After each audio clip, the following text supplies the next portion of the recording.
Okay. Show me. Hi there guys, welcome back to the DutchSC channel. Thank you very much for tuning in for another video about this here transmitter. Well, actually it's more about the receivers for this transmitter.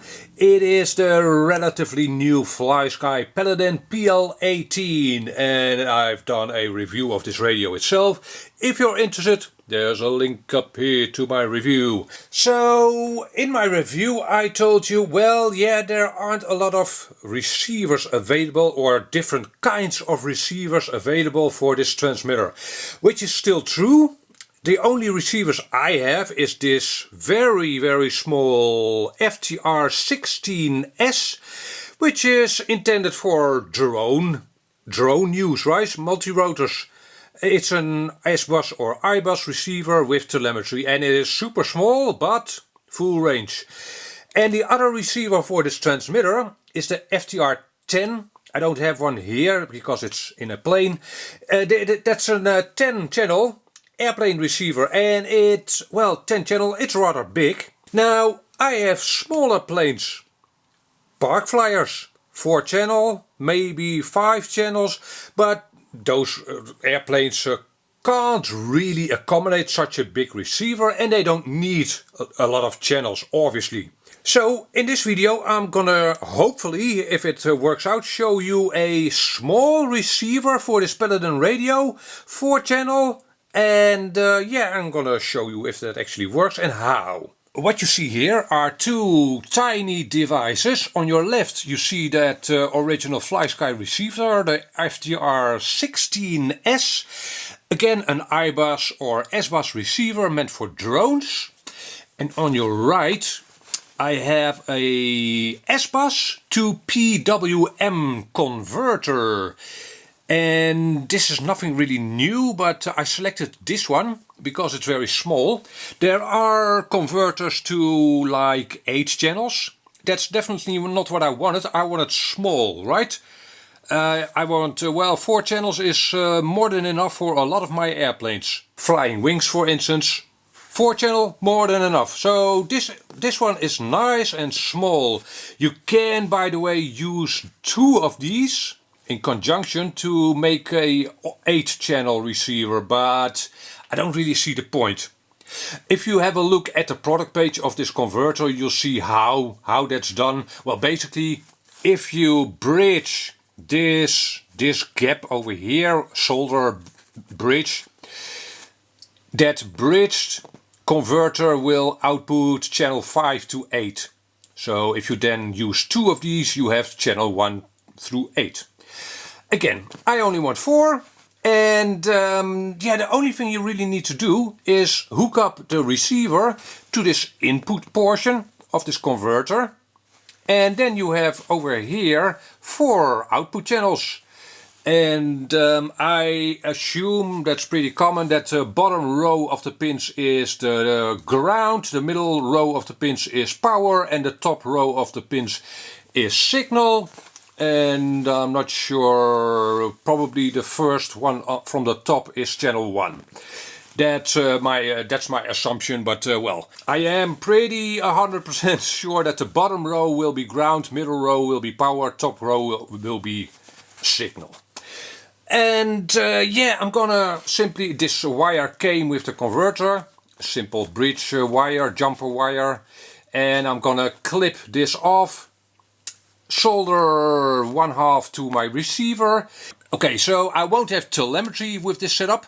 That's okay. The only thing I really want is a reliable and small package. And well, this is a full range receiver. It should give me an enormous range. And the entire package will be small. So yeah, let's actually see if it works. I'm gonna hook it up into a plane and we'll do some flying. Here we go. Alright guys, the aeroplane I have here is the VolantexRC Saber 920. 920? I think it's the 920? Okay, yeah, the 920, it says so on the wing over there. So, VolantexRC, and well, obviously I've got the radio here, and It might look sunny and nice to you. It is, however, cold, blisteringly cold, and there's a cold wind to boot. So, yeah, okay, obviously we'll do a pre-flight check. Right aileron, left aileron, elevator up, elevator down, rudder right, rudder left, and we've got throttle. So, yeah, obviously I'm not really gonna be testing the range since I'm flying at line of sight, but I want to see if this works, if it flies, if there are any twitches, maybe noticeable lag. I don't expect that at all, but I want to see if it actually works. That's what it comes down to. I already know that these FTR16S receivers have an enormous range from flying them FPV. Okay, so let's see if I can fly with frozen frozen heads. Damn, it's cold, man.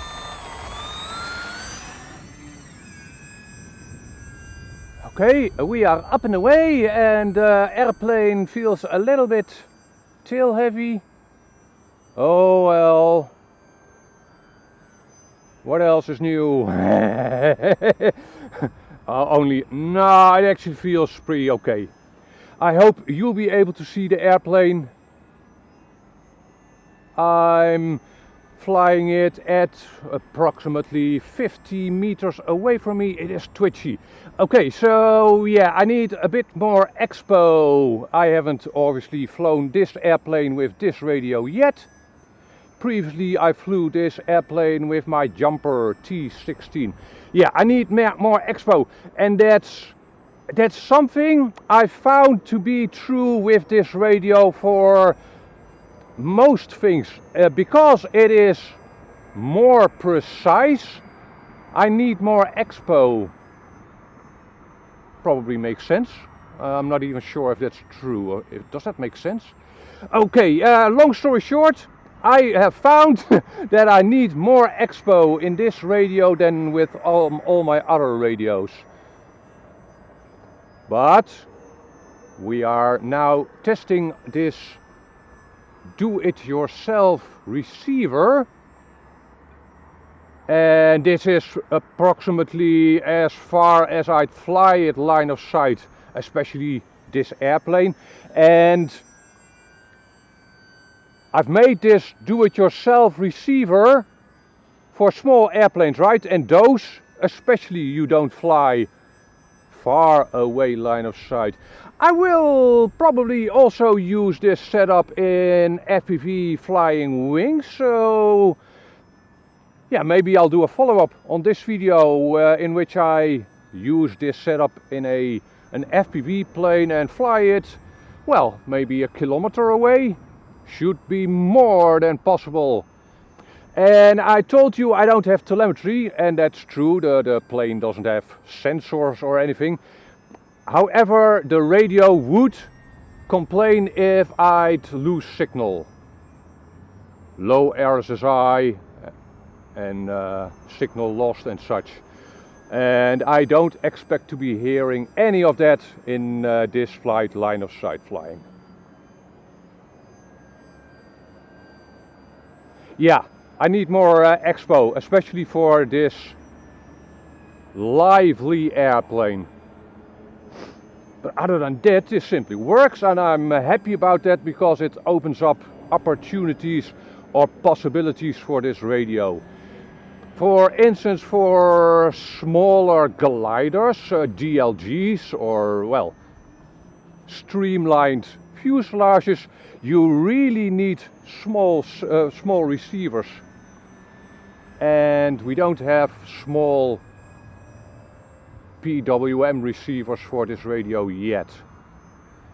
So I'm glad this setup works. I'll be ordering up some more of these converters, these S-Bus to PWM converters. And okay, by now the limiting factor becomes my hands. there's a good chance that the landing won't be super duper nice, because again the plane needs more expo with this radio. Yeah. Okay, let's try, and it's a little tail heavy.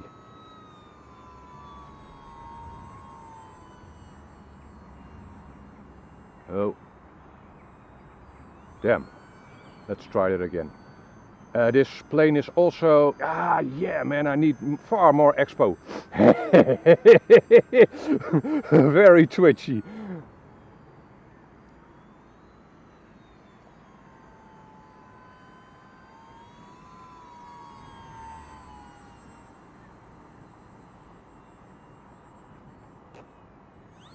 Damn it!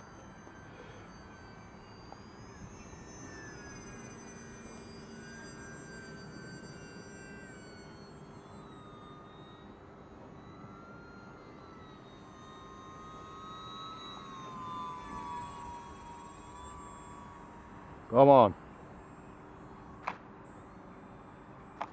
Okay, one bounce.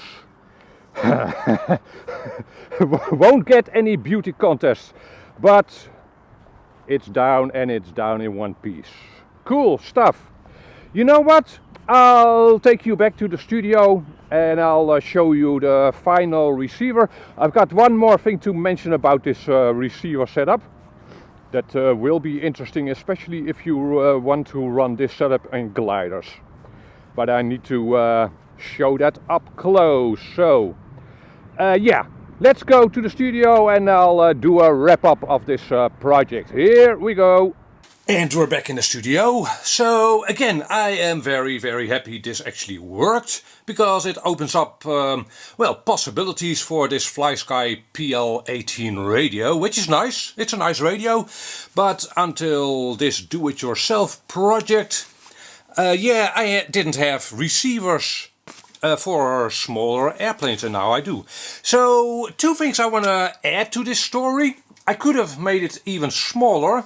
As you can see, I've made this servo connector from the actual receiver over here to that converter with a little cable, servo cable, as you can see.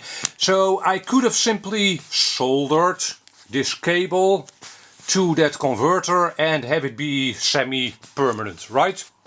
That would have been even smaller, but because I was testing things, I set it up this way. And the other thing, I've now set it up to be a relatively short package, but, well, it's not thick, but it could have been thinner by laying the two ends in length.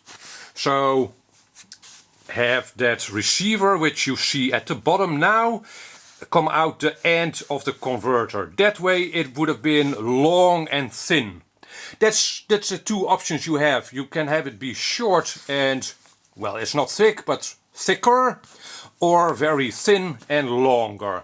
And that longer setup and have it be thinner would probably be very beneficial for gliders with a thin fuselage, DLGs and such. So yeah, in case you're wondering, will this fit? You can, well, it's very flexible, right? You can make it fit most any airplane, I'd say.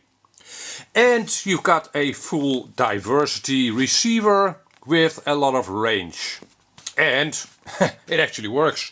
So yeah, I'll have links to, well, this receiver, but it's a FTR16S, the new receiver from FlySky, and this converter I ordered.